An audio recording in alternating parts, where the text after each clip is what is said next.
Good morning, everyone. I'm Steve. And I'm Scott. And today, we are always Backyard Musings. And we're pretty much always talking about science and technology, unless we get off on a political rant, but we try not to do that anymore, right? Yeah, as the title implies, prune juice, Worf, a Klingon, loved prune juice. That's what this is about. So yesterday was watermelon juice. Yeah, yesterday was watermelon juice, yeah.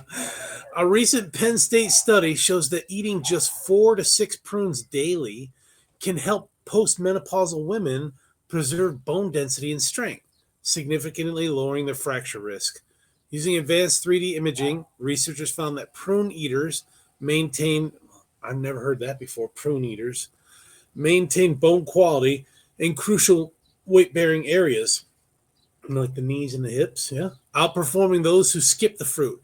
And with potential anti-inflammatory effects from compounds in prunes, this humble dried fruit could become a natural ally in the fight against osteoporosis. The study was published on February 13th, 2025 in Osteoporosis International. Would you like to know more? My mother had osteoporosis, so she did not eat prunes that I'm aware of anyway, at least not for bone density. Let's have a prune renovation. Other medical revitalization. Yeah, let's hear it for the prune. Milk is not the only food linked to strong bones. Researchers at Penn State report that prunes can help postmenopausal women preserve bone structure and strength. Their study found that eating prunes every day may slow age-related bone loss and lower the risk of fractures. Quote, this is the first randomized controlled trial to look at three-dimensional bone outcomes with respect to bone structure, geometry, and estimated strength, said Mary Jane D'Souza, distinguished professor of kinesiology and physiology at Penn State.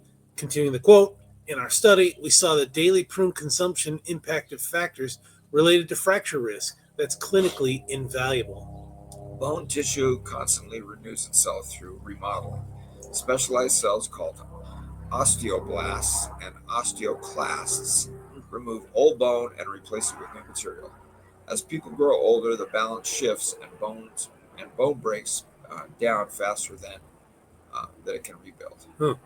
Accelerated bone loss can lead to osteoporosis, a condition in which bone density falls and the skeleton becomes more fragile. The Centers for Disease Control and Prevention estimates that more than 10 million Americans have osteoporosis, with the disease occurring more often in women and in older adults. Quote, in our study, we saw that daily prune consumption impacted factors related to fracture risk. That's clinically invaluable. Mary Jane D'Souza, distinguished professor of kinesiology and physiology, said that, I guess. Is that? Yeah. I guess she said that. Right? Continuing it. Yeah. And then continuing the quote, we were able to maintain and preserve bone at the weight-bearing cortical bone of the tibia, and the maintenance of the cortical bone and bone strength is key to avoiding fracture, unquote. It's a particular concern among postmenopausal women, the researchers said. Estrogen, a hormone critical for bone health, declines during this life phase, and lower levels of estrogen hasten the loss of bone density.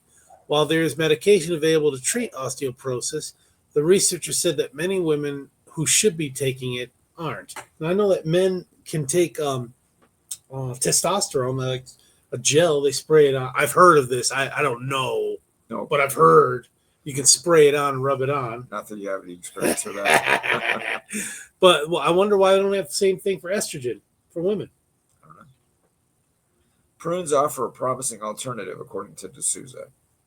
They contain bioactive compounds like polyphenols that may blunt the inflammatory pathways that lead to bone loss. Prior studies primarily used dual energy X-ray absorptiometry, DXA, to evaluate 2D bone mass density and to diagnose osteoporosis. But DXA scans can't distinguish between different types of bone tissue or measure the structural properties of bone, which can serve as a proxy for bone strength and quality, the researchers explained. Quote, when we look at bone mineral density, we're looking at how much bone there is, but we also want to know about the quality of the bone. Quality matters. When we look at a three-dimensional picture, we can look at bone structure, geometry, and microarchitecture. In other words, it tells us how good the bone is, D'Souza said. To see whether daily prune consumption influenced bone quality, the research team conducted a 12-month randomized controlled trial with 235 postmenopausal women. Participants were assigned to one of the three groups: no prunes, 50 grams, or 4 to 6 prunes daily, or 100 grams, or 10 to 12 prunes daily. Every 6 months, they were assessed using a peripheral quantitative computed tomography, or PQCT scan, which allows for cross-sectional imaging to measure 3D bone mass density, bone geometry, and bone strength. I wonder what the results were. I don't know. Maybe we'll find out. Over the course of 1 year, the researchers found that measures of bone mass density and bone strength at the tibia, or shin bone, all decreased in women in the control group. In contrast, those who ate at least 4 to 6 prunes every day maintained bone density and bone strength and preserved bone structure, particularly in cortical bone. While women in both prune groups saw benefit, 4 to 6 prunes a day may be the more feasible dose.